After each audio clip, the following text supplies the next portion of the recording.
Greetings to everyone. हम लोग February 2021 का इशू कर रहे थे और फेबररी 2021 के इशू में हमने इंडिया वॉच कंप्लीट कर लिया है।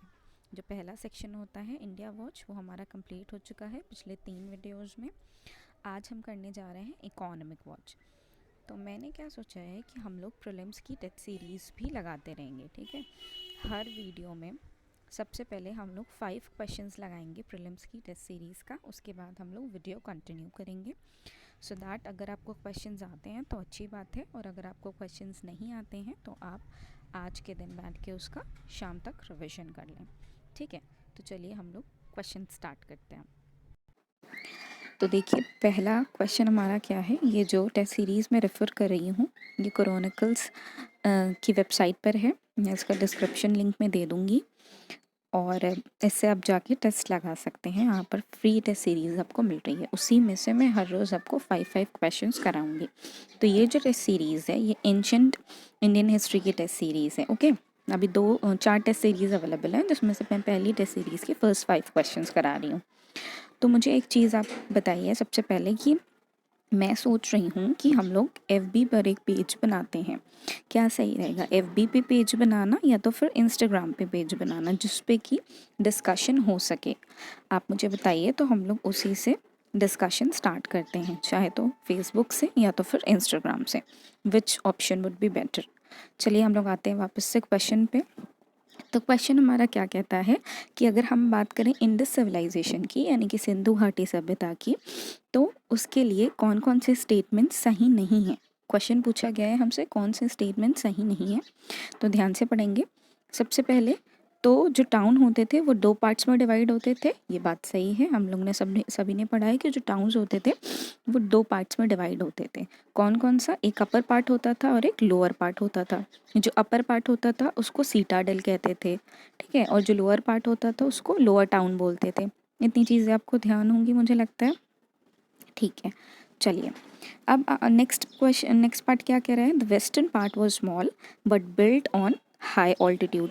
जो वेस्टर्न पार्ट होता था वो स्मॉल होता था और हाई ऑल्टीट्यूड पे बना होता था, यानी कि वेस्ट क्या है, हाई है, ये बात आपको ध्यान है, और ईस्ट क्या है, लो है, ठीक है। तो ये भी ट्रू है, आप यहीं से याद रख लीजिए कि वेस्टर्न पार्ट जो होता था वो हाई पे बना होता था और जो ईस्टर्न पार्ट होता था वो लोअर पे होता था। जो एलिवेटेड पार्ट होता था यानी कि जो ऊंचा वाला पार्ट होता था उसको नगर दुर्ग कहते थे और लोअर पार्ट को लोअर टाउन कहते थे। तो आप बताइए ये ट्रू है या नहीं ट्रू है। तो जैसा कि अभी हम लोग ने देखा कि अपर पार्ट को क्या कहते थे हम लोग, सीटाडेल कहते थे, ठीक है, नगर दुर्ग नहीं कहते थे।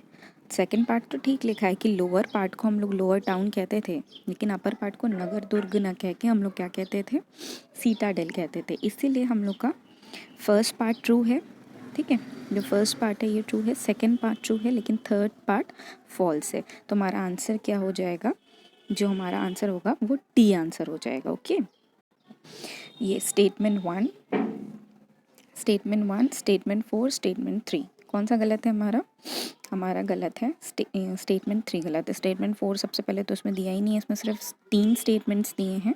तो हमारा आंसर क्या हो जाएगा, हमारा आंसर हो जाएगा सी, ठीक है। अब चलते हैं हम लोग नेक्स्ट क्वेश्चन की तरफ। अब नेक्स्ट क्वेश्चन हमसे क्या कह रहा है कि हमें यहाँ पे फिर से इनकरेक्ट स्टेटमेंट बतानी है। इनकरेक्ट यानी कि जो गलत है वो बताना है, ठीक है। तो पहला क्या कह रहा है कि राष्ट्रकूट राजा जो थे वो किसके सबऑर्डिनेट थे, वो चालुक्य के सबऑर्डिनेट होते थे, ठीक है। तो हम लोग ने बहुत सारी हिस्ट्री में ऐसे चैप्टर्स पढ़े हैं जिसमें लिखा होता था कि क्या होता था कि अगर कोई राजा होता था, ठीक है, और उसका सबऑर्डिनेट कोई होता था, अचानक से अगर वो बहुत ज़्यादा स्ट्रॉन्ग बन जाता था, तो स्ट्रॉन्ग बनने के बाद वो क्या करता था, वो राजा को ही वो ओवरथ्रोन करने की कोशिश करता था, यानी कि वो गद्दी से हटाने की कोशिश करता था। तो इसी तरीके से राष्ट्रकूटों के साथ हुआ था। तो राष्ट्रकूट किसके अंडर थे, वो चालुक्य के अंडर थे। तो ये भी हमारी स्टेटमेंट जो है ये ट्रू है, यानी कि ये इनकरेक्ट नहीं है। अब हम लोग नेक्स्ट देखते हैं कि केव नंबर 15 जो कि एलोरा में है, ये क्या दिखाती है, ये नरसिंह अवतार दिखाती है लॉर्ड विष्णु का। ठीक है, ये कब का है? ये राष्ट्रकूट एरा का है। जी हाँ, ये भी राष्ट्रकूट एरा का ही है। तो ये स्टेटमेंट भी हमारा क्या हो गया? ट्रू हो गया। अब नेक्स्ट क्या है कि चोला पीरियड में एक there is a description of वेताती टैक्स, जो कि क्या किया जाता था, which was taken as forced labour instead of cash. यानी कि एक ऐसा टैक्स होता था जिसमें आपको काम करना है, आपको कैश पैसे नहीं देने हैं राजा को, आपको उसके बदले में काम करना है। तो इस टैक्स को क्या कहते थे? वैताती कहते थे। तो ये भी स्टेटमेंट आपकी क्या है? ये भी स्टेटमेंट आपकी ट्रू है। फिर उसके बाद अब नेक्स्ट क्वेश्चन आपसे क्या कह रहा है कि raja often rewarded the Brahmins with land grant which were inscribe on palm letters. तो ये जो लिखा है कि पाम लेटर्स पे इंस्क्राइब रहता था, राजा ब्राह्मण को लैंड ग्रांट तो देते थे लेकिन वो पाम लेटर्स पे इंस्क्राइब नहीं रहता था। तो ये स्टेटमेंट हमारी क्या हो गई? फॉल्स हो गई। हमें यही पता लगाना था कि फॉल्स स्टेटमेंट कौन सी, इनकरेक्ट स्टेटमेंट। तो ये हमारी स्टेटमेंट फॉल्स हो गई। ये स्टेटमेंट क्यों फॉल्स है? क्योंकि जो लैंड ग्रांट दिया जाता था वो आपका किस पे दिया जाता, वो आपका कॉपर प्लेट्स पे लिखा रहता था। वो पाम लेटर्स में, मतलब कि पाम ट्री के लेटर्स में नहीं लिखा होता था, वो कॉपर प्लेट पे लिखा होता था।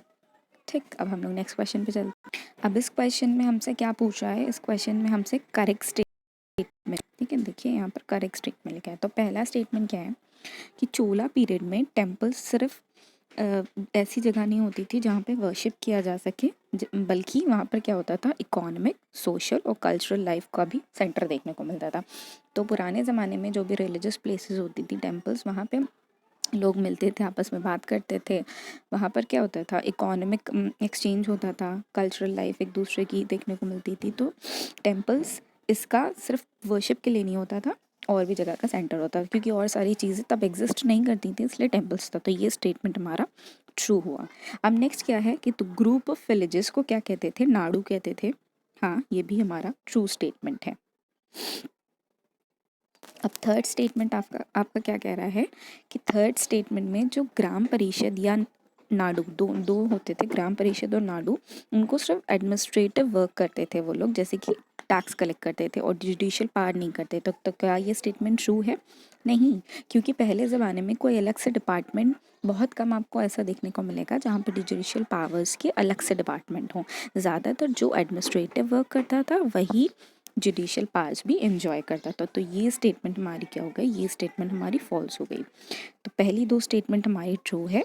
हमें ऑप्शंस क्या क्या दिए हुए हैं? 1 और 2। हमसे पूछा गया है कि कौन सी स्टेटमेंट हमारी ट्रू है, तो हमारा बी आंसर यहाँ पर हो जाएगा। ओके, अब नेक्स्ट क्वेश्चन, ये लास्ट क्वेश्चन नहीं, ये फोर्थ क्वेश्चन है।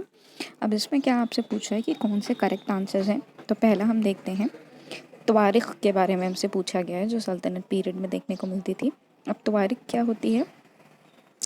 तवारीख सबसे पहले की जो राइटर्स होते थे वो वेल एजुकेटेड होते थे, मतलब ऐसे लोग लिखते थे जिनको एजुकेशन की पहचान होती थी, जैसे कि सेक्रेटरी, एडमिनिस्ट्रेटर, पोएट और कोटियर। ठीक है, तो ये स्टेटमेंट ट्रू है कि नहीं है?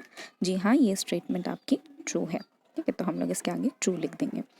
फिर उसके बाद they use to write history for the sultan, सुल्तान के लिए हिस्ट्री लिखते थे, और वो क्या होप करते थे कि उनको ढेर सारा रिवॉर्ड दिया जाएगा किंग की तरफ से। थर्ड स्टेटमेंट क्या है कि ये जो राइटर्स थे ये एडवाइस करते थे आइडियल सोसाइटी को मेंटेन रखने के लिए, based on birth right and gender identity. ठीक है, मतलब कि ये उनका बेसिस होता था बताने का। क्या बेसिस होता था? बर्थ राइट और जेंडर आइडेंटिटी। क्या क्या कहते थे कि आइडियल सोसाइटी को मेंटेन रखा जाए, मतलब किस तरीके से रूल करना चाहिए, ये रूलर को बताते थे। तो क्या ये स्टेटमेंट ट्रू है? जी हाँ, ये भी स्टेटमेंट ट्रू है। तो हमारे सारे स्टेटमेंट्स ट्रू हो गए, ये भी ट्रू, ये भी ट्रू। तो हमारा आंसर क्या हो जाएगा? हमारा आंसर हो जाएगा ऑल ऑफ द अबव। अब हमसे इसमें पूछ रहा है कि कौन सा स्टेटमेंट ट्रू नहीं है, which of the statements are not true. ठीक है, पहला क्या है कि गन पाउडर जो है इंडिया में कब लाया गया? 14th सेंचुरी में लाया गया। This is true, yes this is true, 14 century में आया था।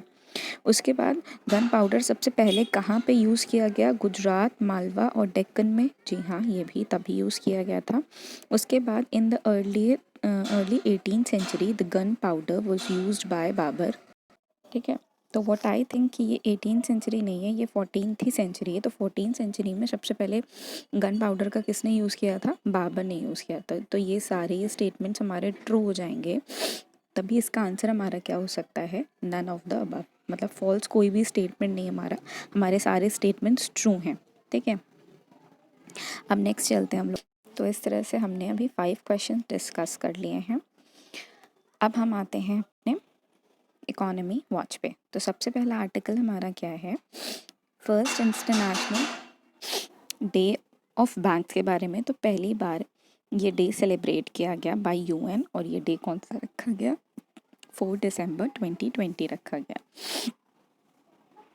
किस लिए इसे रखा गया है, ताकि हम लोग बैंक्स की पोटेंशियल को रिकग्नाइज कर सकें। ठीक है, और इससे हम क्या अचीव कर सकते हैं, हमारा सस्टेनेबल डेवलपमेंट गोल में भी हमें इसकी मदद मिल सकती है अगर हम लोग बैंक्स की इम्पोर्टेंस को रियलाइज़ करेंगे। तो मैंने सस्टेनेबल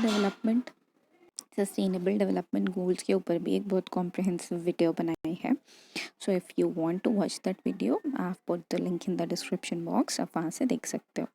अब नेक्स्ट क्या है, जीएसटी फ्रॉड के ऊपर इनिशिएटिव लिया गया है ताकि जीएसटी से जो फ्रॉड होते हैं उन्हें रोका जा सके। तो पहला क्या है, जो मेजर्स लिए गए उनमें से पहला मेजर क्या है, मैंडेटरी फिजिकल वेरिफिकेशन। तो गवर्नमेंट ने mandatory in person physical verification introduce किया है जीएसटी रजिस्ट्रेशन के लिए। ठीक है, जो कि पहले नहीं था। अब क्या है, बायोमेट्रिक बेस्ड ऑथेंटिकेशन, यानी कि बायोमेट्रिक से आपका ऑथेंटिकेशन होगा।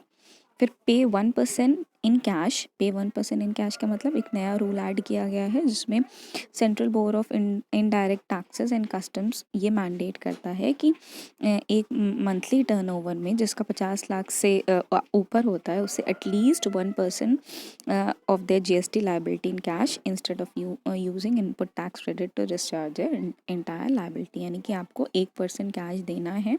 कब देना है, जब आप 50 लाख से ऊपर अपना टर्नओवर कमाते हो। ठीक है, changes in validity of E way bills, यानी कि ई वे बिल्स जिस तरीके से दिए जाते हैं तो उसमें हमें थोड़ा सा चेंज देखने को मिल रहा है।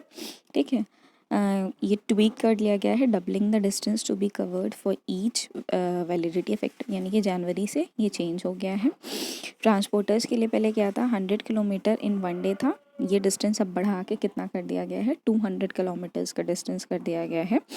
और 4 दिन पहले होता था, अब सिर्फ 2 दिन के लिए ये वैलिड है। ठीक है, तो अब कल हम लोग नेक्स्ट करेंगे जो कि एग्रीकल्चर से संबंधित है, पीएम किसान सम्मान निधि। इम्पॉर्टेंट है ये, इसको हम लोग नेक्स्ट लेक्चर में डिस्कस करेंगे। तो अगर आपको ये वीडियो पसंद आई हो तो लाइक करें, चैनल सब्सक्राइब करें और शेयर ज़रूर करें। और मुझे कमेंट में बता दें कि हम लोग एफबी पेज बनाएं या तो फिर इंस्टा पेज बनाएं डिस्कशन के लिए। Okay, let me know in the comment section. Thank you, have a nice day.